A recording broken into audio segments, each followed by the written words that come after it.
burned out. I also had zero time freedom.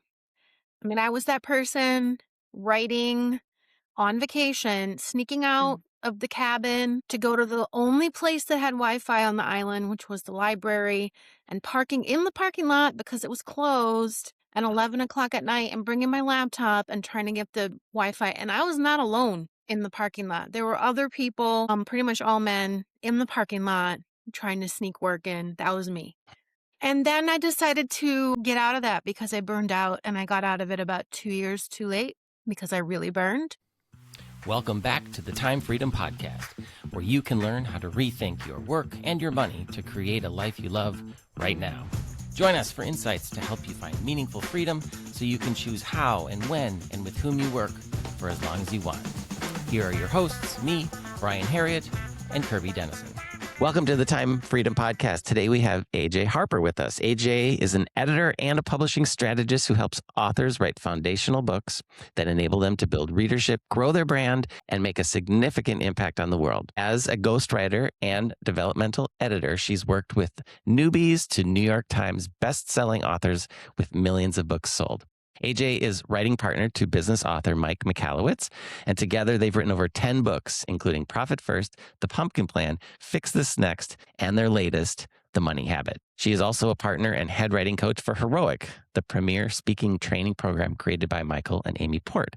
Through her top 3 book workshops and editing retreats, AJ empowers authors with insider publishing knowledge and guides them through the book development, writing, and editing process. AJ is the author of Write a Must Read, Craft a Book That Changes Lives, including your own, and co-host of her weekly podcast with Mike Michalowicz called Don't Write That Book. You can find out more at ajharper.com. Today, I'm very, very excited to welcome AJ Harper to our episode today because I want to ask her a lot of questions about how she pursues time freedom and then also get into more discussion around authorship. And she and I go way back 2 years, and I'm really excited to talk with her. It's nice to have you here, AJ. I'm happy to be here. I'm excited to see your evolution. Thank you. Yeah, we did the first season of this podcast. We did 20 episodes, and right around the 15th episode, we got really good at it. And then we decided to change up the format completely for season 2. And so we're starting all over again, but it's all good. So I'm very excited to have you on for many reasons. One is I think I've taken probably 100 pieces of advice from you over the last 2 years. So you're extremely brilliant. And also, I love the community that you've built. I actually am using it I use what you've done as a model for many things, but building the community is one as well. And so that's 2 of the many, many reasons why I'm excited to have you on. The way that we like to structure the discussions as we continue to refine this is kind of in 2 main parts. And so initially, we want to talk about your time freedom journey. For some people, it's I'm living with time freedom. And for some, it's I'm pursuing it, and try to dive deep using, and I'll try to tie it back to concepts of the book so that the listeners can follow along. And then secondly, all of our guests have some sort of expertise that they bring. And I want to dive a little bit more into that too, especially as it relates to people who are pursuing time freedom. So that's the general structure. But before we get into that, we'd like to have a more fun question.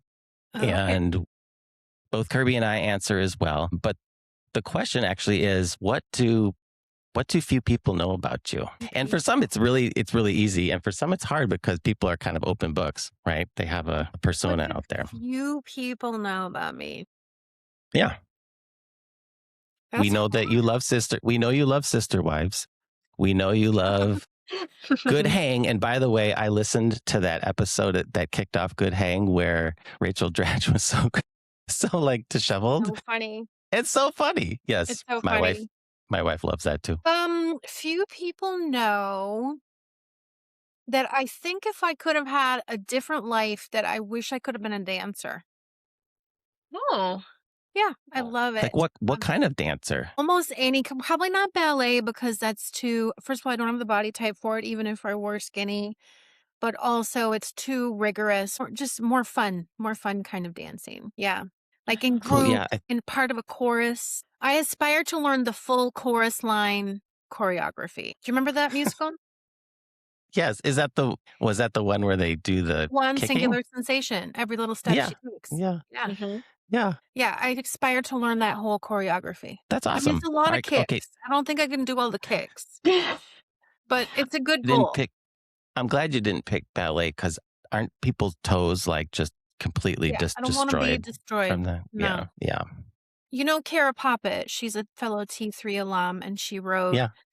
Big Freakin' Change. One of the greatest gifts I ever received from a student was from her, maybe even the greatest. I hate to say it because y'all give me lovely things, but she made me, knowing I love dance, she choreographed because she's a dancer. She was a backup dancer, and then she has a dance studio in Oh, Calgary. She made me my own dance routine to one of my favorite songs and sent it to me so that I can do it whenever I want. that's cool. So She made a she video. performed it? Oh my Yeah, god. That's yeah. awesome. Mhm. All right, top That's that pretty one, good. Brian.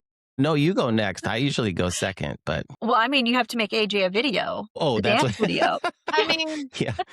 if dancing is your thing, but don't if it's not, I don't know that I want the video. You remember Elaine from Seinfeld? That's kind of how I dance. We could skip that.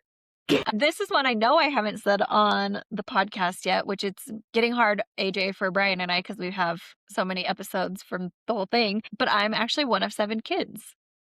Oh, I don't So, even think I knew that. yeah.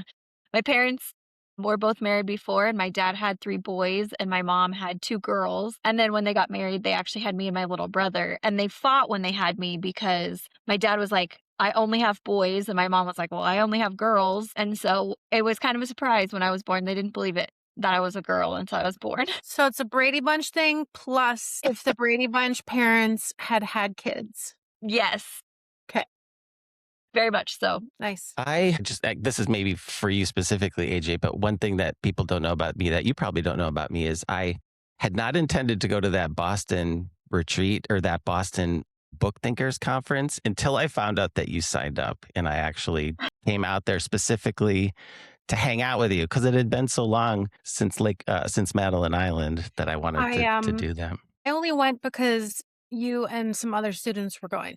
That's We should awesome. have And we then should have picked a different meetup. I agree. The vibe was different from the vibe that we tend to roll in, but I was glad I got to sit with you for dinner the first night and then we went out to dinner the second night. That was awesome. The dinner the second night was so nice. Yes, it Mm. was. Yeah, the dinner the first night was nice. It was fun, but it was just a big group, so it was hard to talk. It's one of those situations where everyone keeps getting louder and before you know it, everyone's just shouting. And it's like, if everyone would just talk in a normal voice, it would be fine. Yeah. Well, let's go ahead and get into the episode. But what I like to do at the beginning of the episode is just if you could just give some kind of basic demographics because it helps the listeners place kind of who you're at, where you're at, what kind of stuff you do. So just the basics. Okay, so I'm born and raised Minnesotan, but I've been in New York for 21 years. And I am a Gen X solid right in the middle of Gen Mhm. X, 1973 baby. And you can do the math on your own. Thank you very much. I don't have to say my age, which isn't that big a deal. It's proudly Gen X.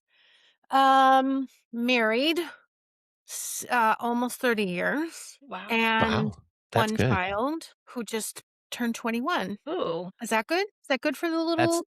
that's really good. And then your super quick professional background and where you're at kind of started and where you came to today. Yeah. Well, I'll say that today I help authors write books that people love and recommend. Very specifically, what I'm really focused on is helping creators stay in the game. I think you would agree that there's a big mindset requirement in trying to stay the course whenever you're writing a book, creating something that lasts like that. But, I started out as a playwright very young in Minneapolis. And when I moved to New York, I switched to just freelance writing because I didn't want to really be away from my kid. And that very quickly turned into ghostwriting, self help, and business and personal and professional development books.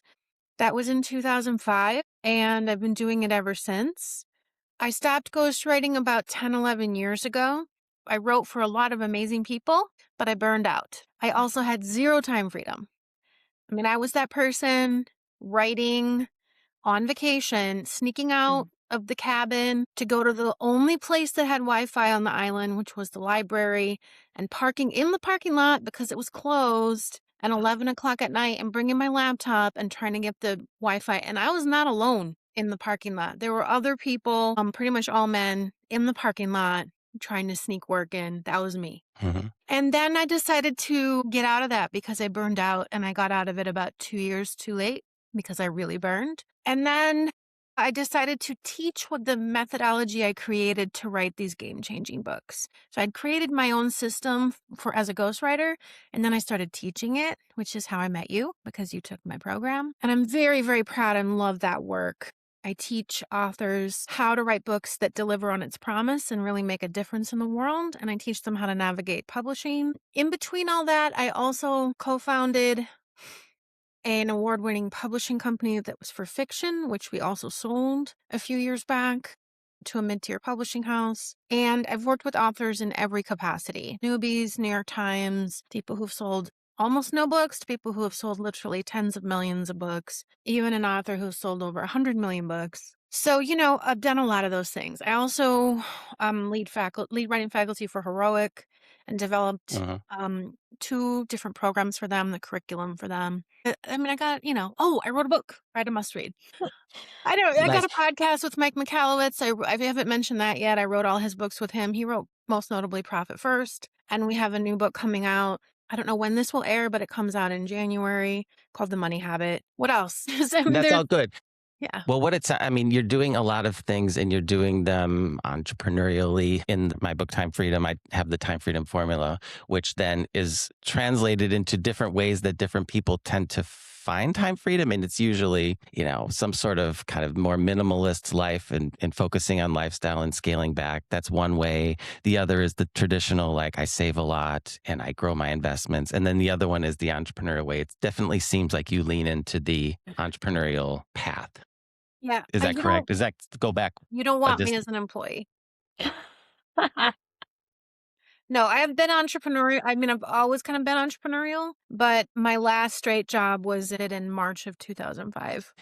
And that went all the way back. I think I recall a story where you sold crafts or something as a child. God, Is that how do right? you remember this? Are you listening to this Yeah. on the podcast with Mike that you remember this? Or we talked about it. I don't remember actually. I can't remember Wasn't it how in you the know book? this. Was it in your No, it's book? not in. I think it is actually. I wrote about it. So maybe it was in an interview We that we must did. have done it. Yeah. So, I mean, yes, I was a kid. We made some crafts. I set up a little table. It was called Craft Kids. My dad just, You had a name. yeah, I had a name. I had a logo. I think this was 4th grade, 3rd grade. My dad just told this story again over the holidays. He loves this story. But you had She to shut had it 30 down. kids working for her. But you shut it down because you had too much demand. I think It I was feel like overwhelming to me. I was but a child. It's like, wow, this is out of control. People working to make crafts as fast as we could sell them. I remember distinctly saying, I don't care what it looks like. Just put it out there. It's just, you know, it was like the Lucille Ball episode, oh with yeah, the with the chocolates. chocolates. It was a bit Mm. like that. Yeah, Too that's much for awesome. me. Had to shut it down. So I feel like when I think about what you're doing, you've got like these 4 things. You've got the writing thing with Mike, your work, you've had the ghostwriting you've done and the publishing. Like if you look back over, I mean, obviously all of those things built skills and you never want to not have those skills. Other than the like not leaving, ghostwriting 2 years too early, would you have done anything differently? I think, no, just more like taking bigger chances. I mean, I think most people would look at me and say, Oh, you've taken a lot of chances. What are you talking about? But I think was content to be in the background too long. Mm. But other than that, no. I mean, and I think I have more than 4. If you count Heroic, I was at yeah. Heroic Well, that's true. I've been there. Well, I'm still there. I've then started, I think it's been 9 or 10 years, 9 years, I think. And that was an amazing, and continues to be an amazing experience, but specifically with Michael and Amy Port, just being part of that as a creative team was incredible for me. So I've had a lot of lanes, but all around authorship, really, if you consider speaking part of Yeah. authorship, which I do. Mhm. You said taking bigger chances. This is something I've been thinking about. Like I would say with investing in your program, for example, that was the first investment I've ever really made in myself Mm. professionally. I mean, you just go through and you learn things, but it's just as part of your job. And I've totally transform my thinking about that, and kind of taking, I think of it as like taking bets on yourself. Mhm. Do you have even bigger ideas that you're thinking about? Or are you happy now with kind of coming into the foreground? I think my wife would say she's never satisfied. That's what she would say. For me, the ambitions are more creative. They're more about Hmm. making time for my own work and my own projects. So it's not about any sort of level of notoriety or Hmm. recognition. It's not about money. It's really just about creating a body of work that I feel is really needed in the world. Mhm. I love that. To kind of close out the time freedom, the path to time freedom for you, can you share with the listeners what your kind of summer versus non-summer setup is in terms of how you live? Sure. I didn't say that, did I? I think Mm-mm. No. it's still new to me because we're figuring it out, but so my wife and I built a home and a studio on Madeline Island, which is in the Apostle Islands National Lake Shore in Lake Superior. And this is a project that we've been dreaming about since 1998 Wow. or 7 maybe. And started in 2020 when we bought the land. So it took about 5 years no, it took exactly 5 years for it to come to fruition. A little less than 5 years. And right as it stands right now, we go up there in May and then pretty much close out the last day we left, Brian, first frost on the windshield. Really? So it's late October, mid-October, we're driving back to New York. But that to say that we did go back to New York several times to just spend time with our son and so forth. So it's not like we were out there without leaving the island, but it's just it was the primary residence for that time. It's really cold there right now. I have a lot, I've got the cameras so I can see. Oh yeah. Oh my gosh. Do you have cameras at your place? We don't. We have Claire's parents who just go down and check it Oh, out. okay. Well, my insurance requires me to have them, so I put them Oh, in, and now I look at it every day. I'm just like, Mm. "Oh, look," because I wanna get back there. it's like those things where you look at the eagle's nests and watch the little babies Yeah. grow, but you're just looking at your property. Oh, Well, I'm okay. looking to see how much snow did we get? Yeah. Mhm. Yeah.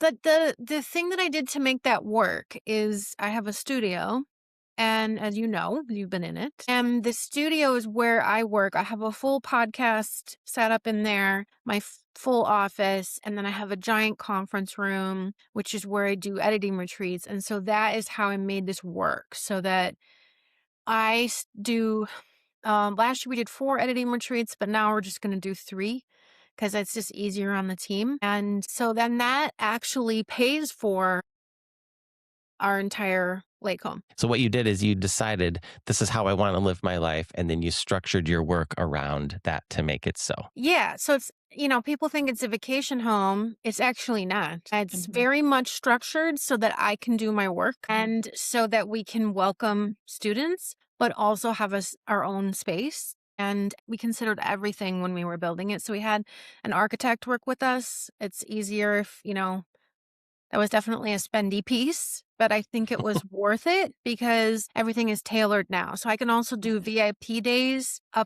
have an apartment over the garage, which is totally self-sufficient. So I have that starting next year with people coming for a couple days to work Mhm. on their whole book. And so it not only is a dream come true, but it's also elevated my income. Have you noticed anything from a mental perspective? Because you've been going there for years for vacation, For but now this 30 was years. 30 years, and now this was your first year where it wasn't like really vacation; it was kind of working from there. How was that for Well, you? I don't know if it was odd. And I actually don't know that this is a good year. You have to ask me again at the end of next summer. But, we had some surprises because the build wasn't actually done when we arrived and there were a lot of unforeseen costs, which anybody who's built a home would just laugh at me right now and say, "Of course." Let me just say you need like 5 contingency funds, not 1. So I ended up working more than I intended because I was basically covering all that. Mm. Uh, So I don't think I had the experience I expected to have, and not everything was done, and there was a lot of tension around it. It was also took some getting used to. Okay, wait. Are we going to drive back or fly back? Are we going to, what's the right amount of time here? How do you ingratiate yourself into the community? It just was a lot of questions that I think some of them are still open ended. Yeah. I've definitely felt the same thing. It's a little bit different for us because we have family that lives there. So that is our community. So we don't have to worry about that kind of a thing. The thing that we've noticed lately, and I don't know if this will affect you because you really are kind of living out similar amount of time, I should say, in the two places.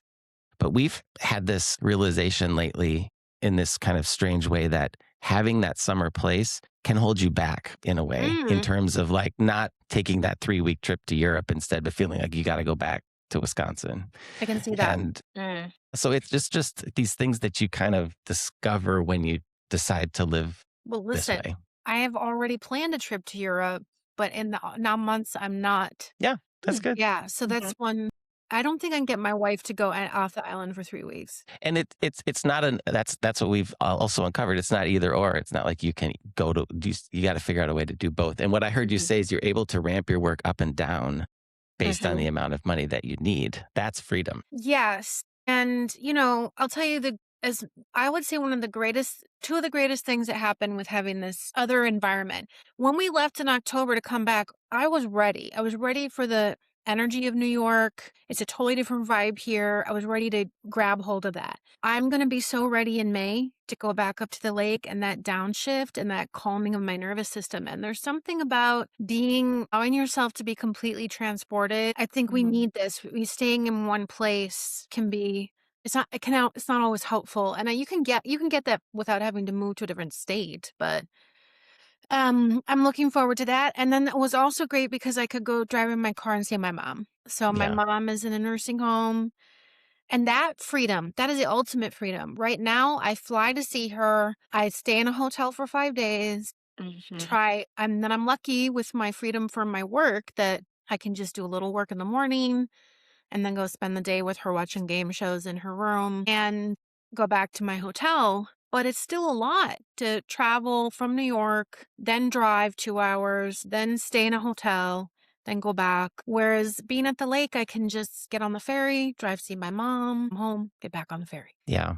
I've heard you talk about seasons and the seasonal living. I've definitely noticed that too. It's fun to say goodbye to people and Hmm. hello to people twice a year. It's always what I liked about doing consulting work too, because on a project you get to say goodbye and people celebrate you, and then you get to come back and get to be new there again. And like if you just do the same thing, live the same way constantly, it's boring. Well, I'm noticing this ritual of the summer. So there's the people who live on the island all year, and that's maybe 400 hardy folks. And then there's about 2,000 who live in the summer. And so I Wow. guess we're counted among them now. And when the summer people come, then it's all these things, the Facebook group, which is like a real community message board. Like, have you seen my Mhm. dog? Do you have an extension cord kind of thing? Lights up. People are doing cleaning, and you see, I don't want this lamp. Come get this chair. And everybody's doing this. Everyone's doing the same thing. Everybody's getting their house ready, and then everybody's closing up at the end of the season. And I love those rituals. But I do my life in seasons otherwise though, which I think I talked to you about before. I Mhm. think about time in my own seasons. So I think about, is this a teaching season? Am I in writing season? I manage my time like that Mhm. versus thinking about what I'm doing every single day when I'm working. It's more like right now I'm focused on this during these few months, and then I'm going to shift. And I decide when those seasons are. And so, and I think it allows for certain periods when you're working more intensely for that to be okay because you know that there's going to be an end to it, and then Yeah, you it's can like have a workshop. Workshop is oh yeah. a, a gauntlet, and I love it, and I think it's the way it should be. I also can really only do that. I've Mhm. tried to do other things during that time.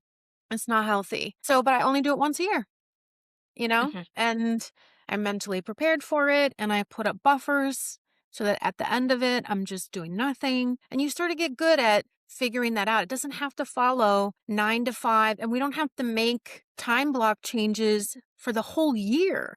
That's the part that I always failed at Mhm. was I'm going to be doing this one thing 2 hours a day for the whole rest of my life. No, I'm just better at, I wanna do this now. And I spend a Mhm. lot of time planning my year in the year before, thinking about what kind of year I wanna have. But I'm grateful that I have the freedom to do that. So in the time we have left, let's switch over to authorship. And I think, and I've been thinking about this a lot because this is, I guess it's because it's my path. And I think a lot of people may think similarly. And what I'm talking about is kind of this transition from a more professional life to creative work. Mm, And like you've always been creative, but what I find interesting about you is, you have the business mind on one mhm, side and you've got the creative mind on another. So you've got both. My personal story is I'm the business side and I'm trying to develop the other side. mhm, And so an observation that I had is take like Stephen Pressfield or any of these kind of, another example I heard was Milton Glaser. He was like a mm, designer. There are these people who are all about like just sit down and do it, right? mm, Just I'm almost like business like about it. Like I'm going to sit down and I'm going to write, or I'm going to come to work and I'm going to work until I'm 80. And guess what? Because I'm doing that much, something really cool is going to happen as part of that. And so it's not like the tortured artist, I'm going to create this incredible piece of work, but it's almost more like I'm just going to sit down and be businesslike about it and create. I mean, in all of the authors that you worked for, and not naming the ghost people, but the ghost writing you've done, like, what do you think about that perspective? I just started thinking about this recently. about the difference between a tortured creator, or being more Yeah, or just business-like in your do, approach? like Stephen Pressfield, I've been like, oh, Stephen Pressfield, he's super creative, but really he works at it every day. Mhm. And like, of course, you have to have some natural talent, but I actually believe you can get a lot better at something if you just keep doing it For for sure. 20 years. It's craft. It's practice and craft, and I Yes, that's your, yeah. yes, I mean, and that's what I teach in workshop, as you know, is I want you to know the craft. I mean, Brian, all the chances that you've taken, all the work that you've done to become a better writer, I mean, that's glorious to me, you know? But if you approach when you're coming into authorship, if you approach like, I want to write a book so I have a book. That's a different kind of Right. attitude than the one you have and the one I have, which is I want to write a book that's crafted to actually deliver. Mhm. I want to learn how to do this. And you can learn how to do it. Yeah. Natural talent is a thing, but I think it's not as, I mean, at least with fiction, it's more challenging. With fiction, there's some natural talent that I think is helpful to have a little bit of a spark there, an imagination there that is very different. Which isn't to say there aren't crossover skills, there are plenty, but it's a commitment to craft. I think that's the main thing. And it does, you still might be tortured. You've definitely had days when you were tortured. But, I used to have this, I can never been able to find it, but I used to have this poster and it was like a surrealist kind of black and white poster. And it was a woman in her studio and there behind her was a maid and then a butler. And it said at the top, who says an artist needs to suffer? And I Ugh. used to have it on my wall. And my friends would tease me because everybody was broke and just like, smoking cigarettes and drinking coffee and like working dumb jobs and talking about art. And meanwhile, I have this sign up over me. But the thing is, I will say I am the one standing, like Mhm. I'm the one that's working and successful. One would argue financially because I had an attitude of I don't just want to make stuff. I want to make stuff and I want that to sustain me. Mhm. There was a point in my life where I realized I had a very limiting belief and I believed that my art could not sustain me. And that's Oh. because of, I think, just society. I think just the way we think about you should have a plan B. Why don't you become a teacher? Why don't you, which is ironic because I do teach now. But the thing is, if you believe that the creativity, and in this case, authorship, cannot sustain you, then it will be so. But Mhm. if you want it to sustain you, then it will be so. And my view is let me just figure out how. Let's not think, well, you can't make any money from selling books. Okay, well, then you won't. And it's not like that Henry Ford quote or the Eleanor Roosevelt quote. It's more like, don't believe the hype that this is just the way it is. And I think there's that belief system around art, authorship, all of it is this dampening of expectations around what is doable. I know so many authors who could live on their royalties if they wanted to. Mhm. Now, that doesn't happen overnight. Mhm. And if it does, it's a freakish thing and nobody's, it's once in a thousand years or something. Mhm. But it's the wrong attitude to say, well, I'm not going to try that. And I think circling back to your question, it's less about just sit down and do the work versus being tortured. It's more about a mindset of I'm going to make my art and it will sustain me. Mhm. And then the sustain part is part of how you have to figure out the way it's going to sustain you. Mhm. So it's the mindset, like you said, and then what I don't want to skip over what you earlier said, which is writing. Writing, especially in nonfiction, is a craft, and you can get Mhm. better at it. It's a skill that you can develop, which I think is really important for people to hear who are reading a book like Time Freedom in their middle career, and they're like, "I've been doing this work all my life. I don't know if it's right for me anymore. I want to do something more creative, more giving back." Like, you don't have to just have a natural talent for it. If you decide that you can do it and you're committed to learning the craft, it can be done, which is exciting, Yeah, I I mean, think. I've watched you change, your Big evolution as time. a writer, just even over a short period of time, Mhm. is you were very dedicated to it and willing. And I think the biggest barrier to The mindset. any creative success are people who decide to intellectualize the creative process and figure they want to know, is this going to work before they try it? So Oh, yeah, this is what my job is most of the time, which uh-huh. is aside from as you know, I created frameworks and easy ways for you to learn the craft and to start because most of it is thinking. Most of it is thinking about who's your reader, what's the main message, what's their experience of the writing, and you can train yourself to do that. Yes, I created all those frameworks, but mostly it's about trying to convince you to just give it a shot. Mhm.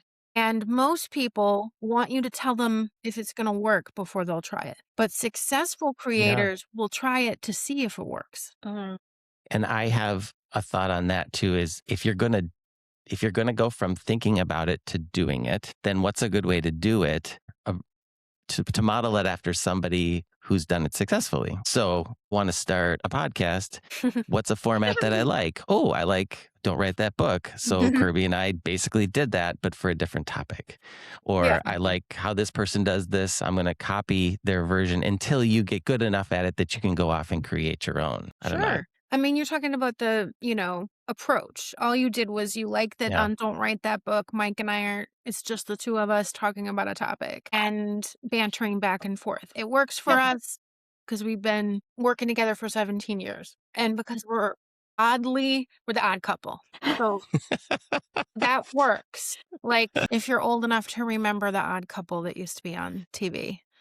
I'm Remember actually that? not. Ye No. Yes, you are. I mean, Well, I wasn't I'm on like, live. What it was on remember do you remember The Odd Couple, though? was it black and white? Did it have a black and white intro? Is that Maybe. the Odd Couple? With Felix Unger. Yeah, Remember it was the no. Neil Simon play and movie? You know what? It's not even an age thing. It's just that I love Neil Simon. So, Oh, if you love Neil Simon is how I should have started that. He was a playwright, and he was my inspiration to start writing, I love so oh, that. that's cool. I think what I was interested in knowing is if somebody were interested in transitioning, kind of starting to write as their thing, what's the right way for them to do it? well, it depends. Are they wanting to just be experience writing and then play around, or do they actually wanna make a profession out of it? I think it's the latter, and also it's somebody that like realized it late. I'm obviously speaking kind Are of you like from someone you know? Asking for a friend named Brian. very well. I know them very well. Yeah. Um Well, the number one thing I would say is read. I think that I work with a lot of authors who I'm surprised when they tell me they don't read very much. And that happens in thought leadership, where people are thinking about they want to write a book like it's a product. Mhm. And it's Ah. another rung on the ladder, but they can't really tell you which books they love. I just heard that in an Austin Kleon book. He basically said the same thing. If you want to write, read. Read. Yeah. And from a purely practical standpoint, aside from the fact that that is one of the ways that you learn, there's also good luck when you're promoting your book. And then you are going to be asked 100 different times, what are your favorite books on this topic? Who are your favorite authors? What are your top 3 books? What are you reading? What's the thing you love that you read the most lately? Good Mhm. luck. So from the standpoint of just being practical, of being out in the world as an author, you have to actually be in. Part of being an author is reading. And the second thing I would think is, how important is it to you that you're successful at it, and what does that look like? And the reason I say that is, you could spend all this time, talk about torture, trying to twist yourself into something that ultimately doesn't matter to you. So do you want, okay, I'm going for it. I want a national bestseller. I want this much money a year in royalties. I'm going to have this whole new identity, and I want to dominate in this genre. That's a different level of commitment. So I think you could end up hurting yourself and ultimately quitting if you don't have a sense of what you want it to look like. So I would let yourself explore that a little bit and start paying attention to authors and when they talk about their lives, and look at what it takes. Your favorite authors, go just pay attention to them, follow them, Google alerts, follow them on Instagram or wherever they are, and notice, what are they doing? How much work are they doing? What's happening? Do I want that?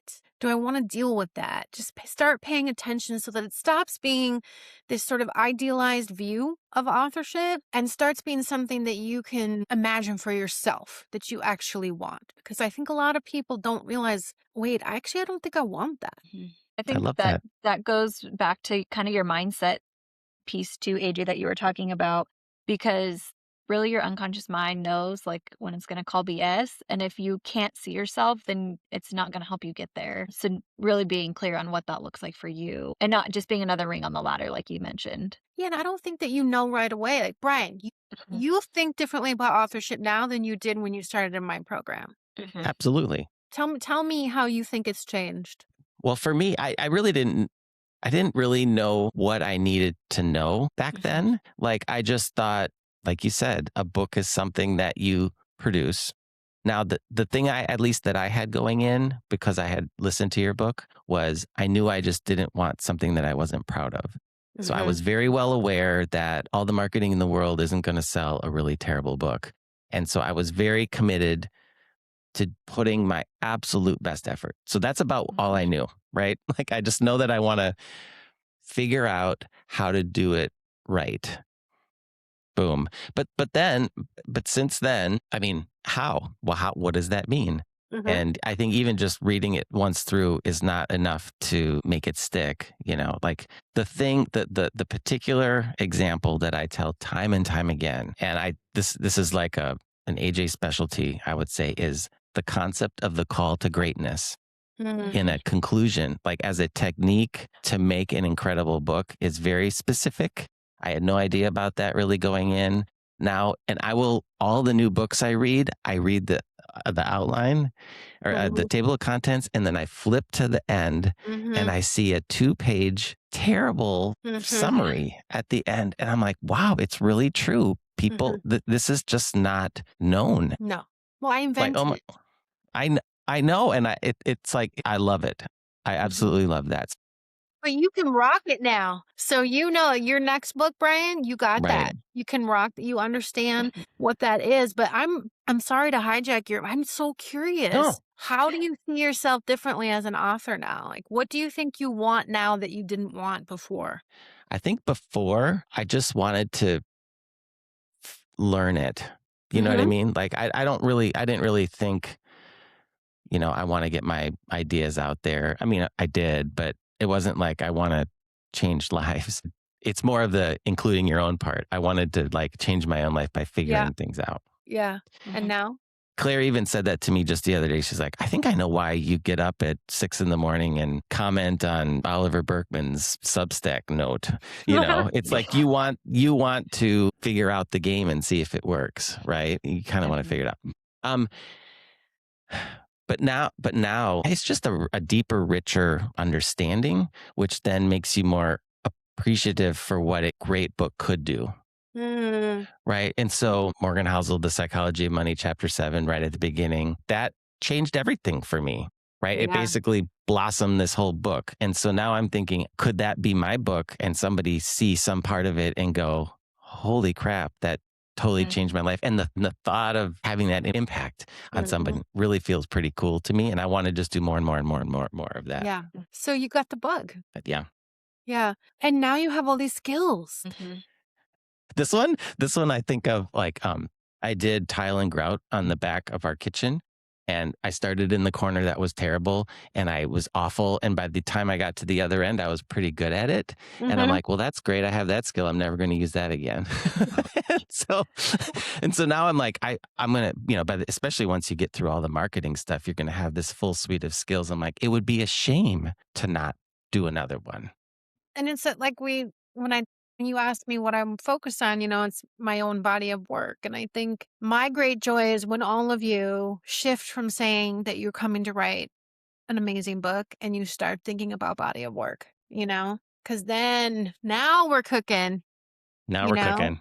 now we're cooking because and also that is how you build your career as an author. It's never one book. Yeah. Anyway, Wow. I'm just Wonderful. excited to hear that because that means you're probably going to write something else.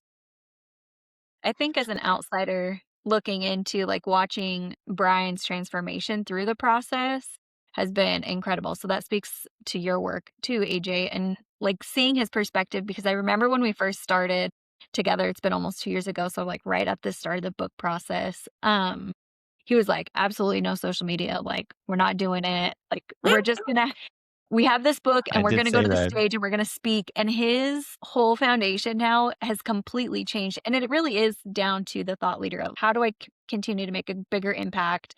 And that's been my whole mission. And I've actually circled so many people that have gone through the T3 workshop, not only through Brian, but outside with some of my other clients. And Mm.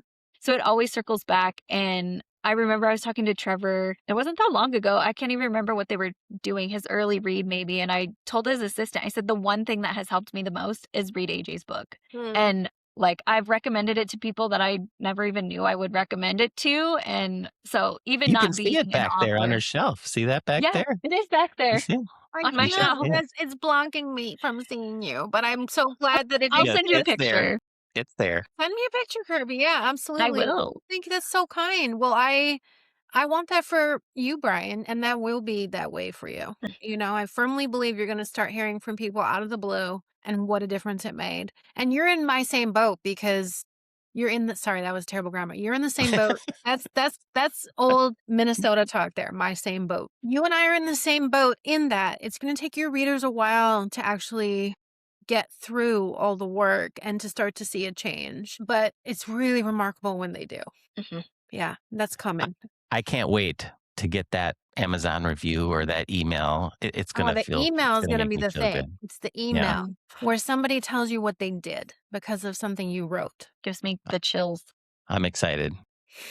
Yeah. And I think that it's important for people to recognize that feeling because that's what keeps you pushing through the difficult times in the morning when you don't want to get up or whatever it happens to Yeah. be. That's why I always say reader first is not just an idea. Yeah. It's a craft and it's a philosophy that keeps you staying the course. Well, all of our listeners need to become part of AJ's world in some way, shape, or form. So, how can they find you best? So ajharper.com. I also have a YouTube channel where I have so much free content. And if you go to ajharper.com and join my mailing list, I have a newsletter every Friday. And then I do so many free things. So if you get on the newsletter, you'll hear about it. And then you can dip your toe in and come hang with us at one of our free educational events. And definitely get the book. And also, I mean, I listened to the audio first, and you have a very nice voice for radio. I don't even know what to say. It's pleasant to listen to. And so I highly recommend that too. Thanks. It's wonderful. Thanks. I Well, enjoyed thank you doing so. it. Did you enjoy doing yours? I know you're trying to close, but I got to know. Did you enjoy recording yours? I haven't done it yet. Oh, you haven't? No, I'm gonna do. It's supposed to be in February. Oh, in my mind, you already did it. I was gonna do that April launch, and then everything was pushed earlier. But now that Maybe it's a that's little where my bit late. brain went. Yeah. Okay. And he did Yeah. an unofficial read. So there is a Oh, read out there. It's just not the Maybe that's final. what I'm thinking of. Did you take a picture of it? I think you saw an email from me. So I read the book with good microphone as part of like I'm gonna read a chapter a day and put it on LinkedIn kind of thing. I Yeah. captured all those and put them in a private podcast. So it's actually the book. Mhm. I mean, it's that early version. I think it was copy edited, finished halfway through. So the second half is a little more copy edited. But I want to use that audio as the bonus. So you pre-order a book, you get the audio book for free, like right away, instantly. Music to make. Yeah. And well, thanks so much for joining us. Been a pleasure. Thanks for the combo. Cool. Thanks, AJ. What a great episode with AJ. I knew it was going to be good because she's always just so insightful. I mentioned on the Yes. episode that I listened to her book, and actually when you said that you can't all grasp all of it the first time, I've actually been thinking about rereading it. So that was a great reminder. But the few things that really stood out to me that she touched heavily on like the mindset piece, obviously Yeah. coming off of NLP training. We know that mindset is a huge thing of it. And so when she said, it is what it is, or if you say your book's not going to give you any money, then that's what you're going to get. It's always a nice reframe to like, it is what you make it. So if you think are going to make $1 million, you're going to make $1 million. You're going to figure it out. And then also, I loved that she plans her year in season. And I think that's Hmm. probably one way that she avoids so much burnout because she knows workshop takes this much energy. I need a buffer at the end or a buffer before. And then what does that look like? And then that she writes or schedules in writing and teaching moments, not necessarily like other phases, I guess. I thought that was really interesting. Yeah. And I love that that's what stuck out to you. I know, because I know her, I just know about that a lot. And so it didn't really stick with me, but that's pretty cool. That's great. Yeah, I agree. Like the mindset shift around your art, your creative work can sustain you is Mhm, huge. And if you think that that's a possibility, there's so many things you can do. And then the specific thing that she's done is her art has allowed her to have two homes, basically. mhm, But not only that, there's creativity in how she set up this second home so that it can also be a place to generate income. And so mhm, she's got this ultimate flexibility that she's decided she wanted. And again, it's not overnight. Like she's kind of wanted this for 20 plus years. And then for 6 years, when they first bought the land, and the same thing happened, almost identical, like an identical story with Claire and me and Northern Wisconsin. Like we've been wanting to do it for 20 years, and then we mhm, finally were able to do it. So it's just that you need to have that intention out there, and then mhm. start to organize your life around it. And she's done a really great job of that. She does. And I love that, like, in the author community, and she specifically in her community, like, just how supportive everyone is of each other, which goes back to her saying, like, you have to read if you think you're going to be an author.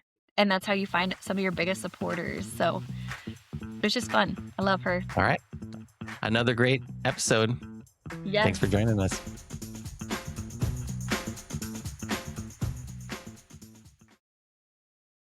Hey, listeners of the podcast, I have a special deal for you. You can now pre-order my book, Time Freedom, if you go to the link timefreedombook.com. And my special is normally, if you order 3 books, you can get the audiobook free immediately. If you put the promo code podcast, you can order 1 book at your favorite retailer, Amazon, bookshop.org, Barnes and Noble, wherever, and put your order number in the form, put the promo code podcast, and I'll immediately send you the audiobook for free right away. So you don't have to wait. Pre-order the hard copy book, get the audiobook free. Thank you so much for your support. Timefreedombook.com.